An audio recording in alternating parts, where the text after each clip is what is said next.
बिस्मिल्लाहिर्रहमानिर्रहीम। अस्सलाम वालेकुम। मैं हूँ ईसा नकवी। मुश्तरका इजलास पार्लियामेंट का एक इंतहाई हंगामा खेज़ 5 घंटे से ज़ायद ये इजलास जारी रहा, ये ख़त्म हो चुका है। मैंने अपने कम्युनिटी के ऊपर इस हवाले से पोस्ट शेयर की थी कि मैं इसके हवाले से वीडियो करूँगा, लेकिन क्योंकि ये इतना हंगामा खेज़ इजलास था और इसमें इस कदर तवातुर के साथ इस किस्म के वाक़यात हुए, तकारीर हुई, एक दूसरे के ऊपर तनकीद के नश्तर बरसाए गए और जिस सेशन का आगाज़ तलावत कलाम पाक से हुआ था उसका इख्तिताम गालियों, लड़ाइयों और इंतहाई बाज़ारी ज़बान के इस्तेमाल पर और इंतहाई फ़ोहश गालियों के ऊपर इसका इख्तिताम हुआ। इंतहाई हंगामा खेज़ था। इसके हवाले से सदीक जान मेरे साथ मौजूद थे। कुछ वीडियोज़ वो करेंगे, कुछ वीडियोज़ मैं करूँगा। जो पहली वीडियो है उसमें आपने टाइटल देख लिया होगा कि इसमें मैं बात करूँगा कि पाकिस्तान पीपल्स पार्टी और पाकिस्तान मुस्लिम लीग नवाज़ का जो सरेंडर है हुकूमत के सामने, उसने किस तरीके से हुकूमती जो अपोजिशन है उसके इत्तेहाद को पारा पारा कर दिया है और किस किस्म के वाक़यात पेश आए आज के सेशन में, उनकी कुछ नुकात जो हैं उनके ऊपर मैं बात करूंगा। और ये जो बिल है, ये बिल म्यूचुअल लीगल असिस्टेंस का, ये पास हो गया है इस इजलास में और इसके हवाले से भी इंतहाई अहम तफसीलात हैं जो मैं इससे कि इसके बाद जो आने वाली वीडियो है उसमें आपको उसका तज़किरा करूंगा, बताऊंगा कि किस तरीके से अपोजिशन को और अपोजिशन की अपनी जो जमातें हैं पाकिस्तान मुस्लिम लीग नवाज़ और पाकिस्तान पीपल्स पार्टी,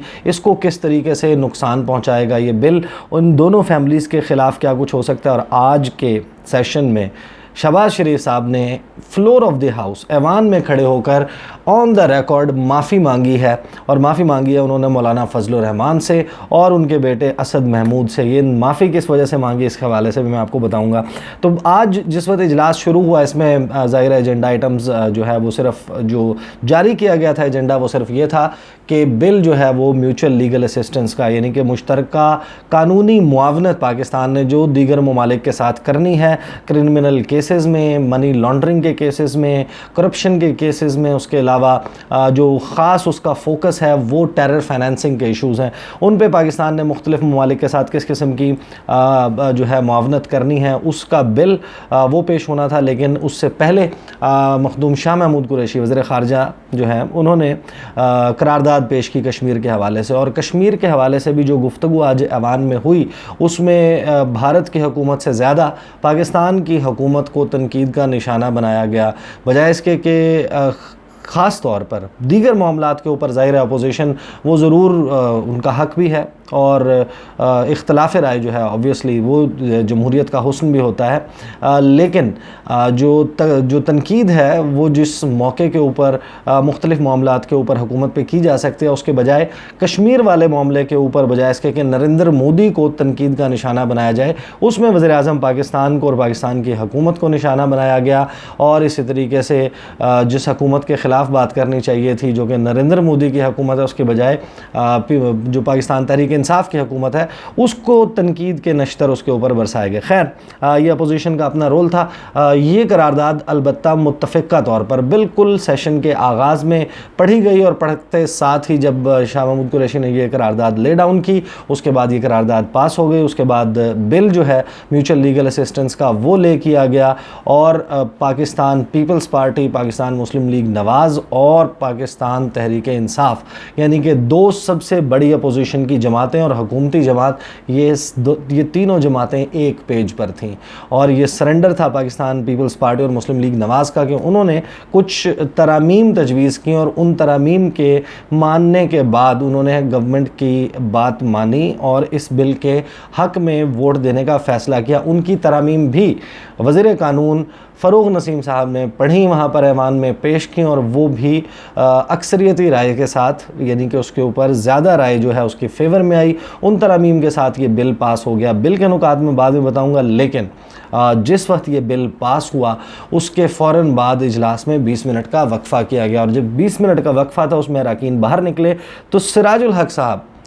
जमात इस्लामी के अमीर सेनेटर सिराजुल हक साहब, वो जिस वक्त बाहर निकले मैं वहाँ पे मौजूद था। मैंने उनसे सवाल किया कि क्या हुआ, अपोजिशन एक क्यों नहीं थी, सिर्फ आप खड़े थे, आपके साथ JUIF के अरकान खड़े थे और PK मैप के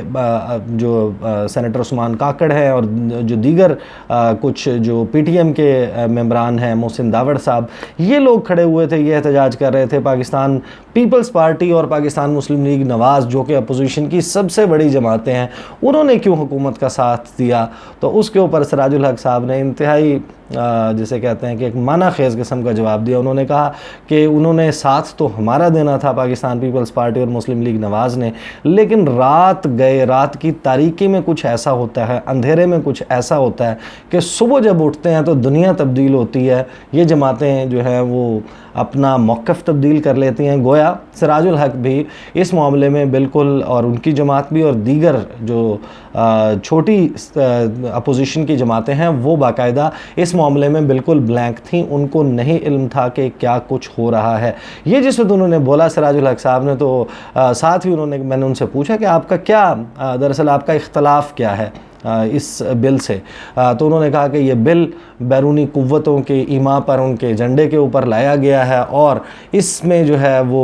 पाकिस्तान के जो शहरी हैं उनके बुनियादी हकूक़ सल्ब होंगे, उनके ख़िलाफ़ कोई भी मुल्क कार्रवाई कर सकेगा। लेकिन उसका ज़ाहिर दूसरा पहलू ये भी है कि पाकिस्तान के अगर कोई ऐसे मुजरिम हैं जिन्होंने पाकिस्तान में कोई जुर्म किया है या पाकिस्तान से बाहर रहते हुए पाकिस्तान के हवाले से कोई ऐसा जुर्म किया है जिसका पाकिस्तान की अदालतों में केस चल रहा है, तो पाकिस्तान उसके हवाले से बैरूनी ममालिक जो हैं उनसे मांग सकता है असिस्टेंस। खैर, सिराजुल हक साहब ये बात करके वहाँ से रवाना हो गए। फिर वो दोबारा भी इजलास में शिरकत के लिए आए थे, लेकिन इजलास वक्फे के बाद शुरू हुआ तो उसमें तकारीर का सिलसिला शुरू हुआ। शहबाज शरीफ खड़े हुए। शहबाज शरीफ ने, जिस तरह मैंने आपको बताया कि उन्होंने तनकीद की, जिस तरीके से रवायती अंदाज में तनकीद होती है, लेकिन साथ ही उन्होंने एक बात की और उसके ऊपर पूरा ऐवान हैरान था कि ये फोरम क्यों इस्तेमाल किया गया। क्या पार्टियों के जो आपस में राबते हैं या उनकी आपस में अगर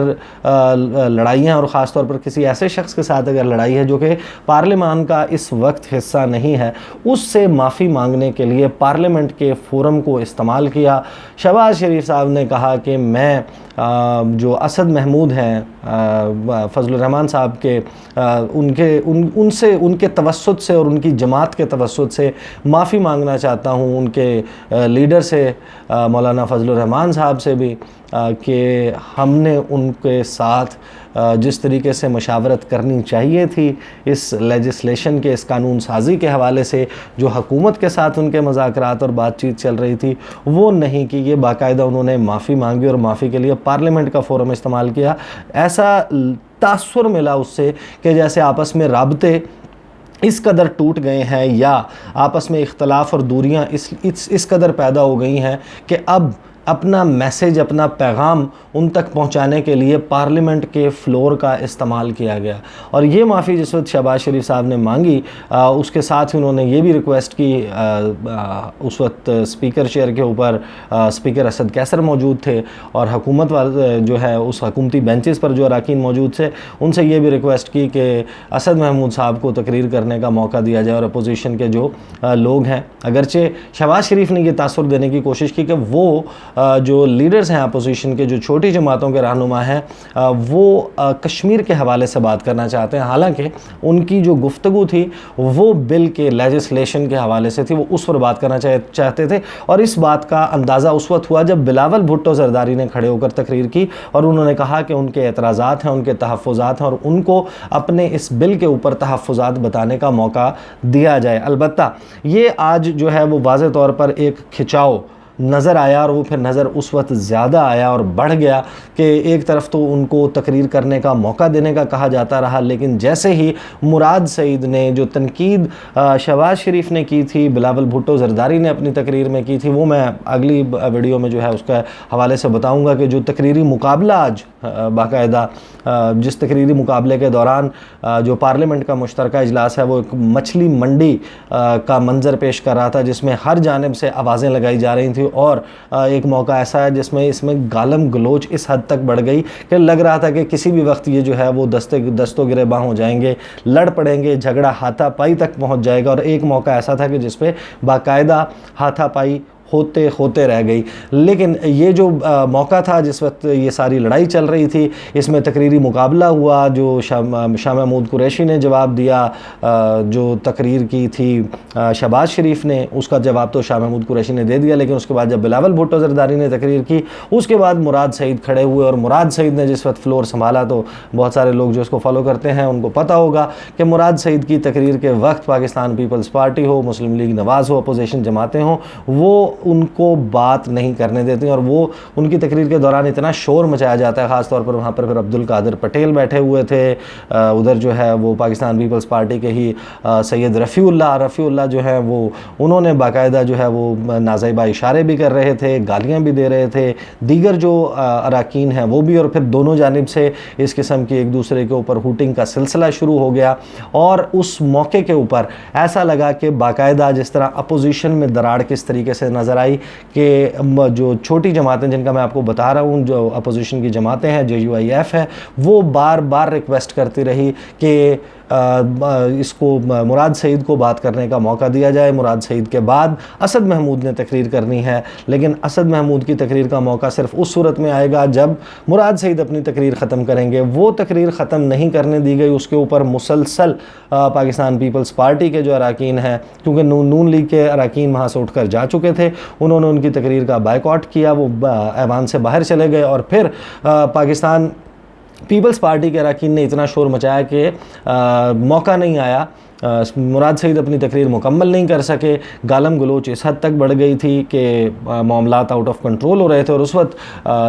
जो चेयरमैन है सेनेट हैं सादिक सिंजरानी, वो उस वक्त मौजूद थे स्पीकर की चेयर के ऊपर, वो इजलास को चला रहे थे, और उन्होंने मजबूरन कि कहीं लड़ाई ना हो जाए, उन्होंने इस इजलास को गैर मुअय्यना मुद्दत के लिए मुलतवी कर दिया। और जैसे ही ये इजलास मुलतवी हुआ, उसके बाद नीचे बाकायदा एक लड़ाई और तल्ख जुमलों का तबादला, और बहुत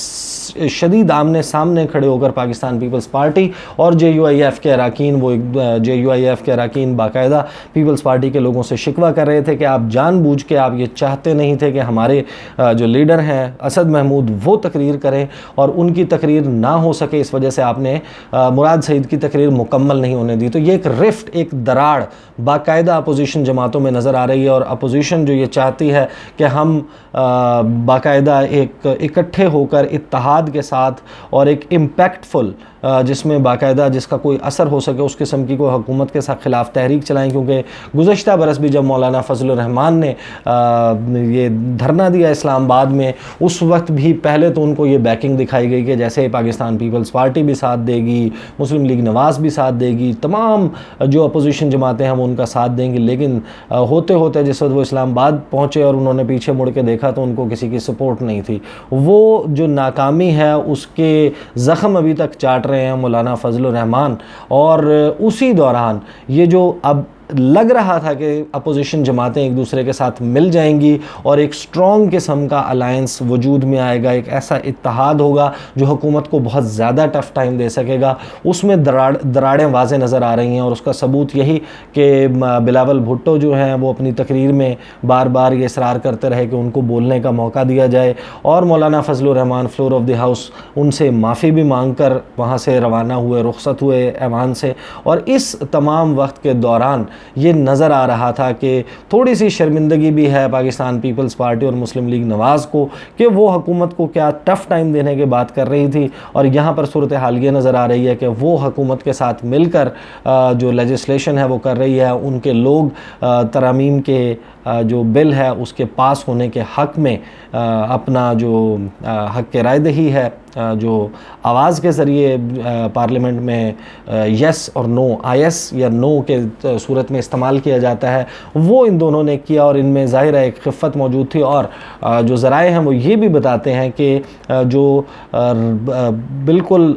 पूरी रात की कंसल्टेशन गुज़श्ता दिनों में जारी थी हुकूमत और अपोजिशन के दरमियान, उसमें एक मौका ऐसा आया कि मुस्लिम लीग नवाज़ ने और पाकिस्तान पीपल्स पार्टी ने, दोनों जमातों ने बाकायदा ये कह दिया कि हम पाकिस्तान तहरीक इंसाफ के किसी भी रुकन, जो कमेटी का रुकन है जो बनाई गई है इस सारे मामले को देखने के लिए, हम उनके साथ बैठने के लिए तैयार ही नहीं हैं। और ज़राए ये बताते हैं कि एक मौका ऐसा आया कि हुकूमत की तरफ से, हुकूमत का नहीं, हुकूमत की एक इत्तेहादी जमात का जो मिनिस्टर है फ़रूग नसीम, वो एक जानिब से मुज़ाकरात कर रहे थे, बात कर रहे थे, और दूसरी जानिब पूरी अपोजिशन के नुमाइंदे, दोनों जमातों के नुमाइंदे जो हैं वो वहाँ पर मौजूद थे, और उन्होंने बाकायदा पाकिस्तान तहरीक इंसाफ के साथ बैठने से इनकार कर दिया, क्योंकि उनको लग रहा था कि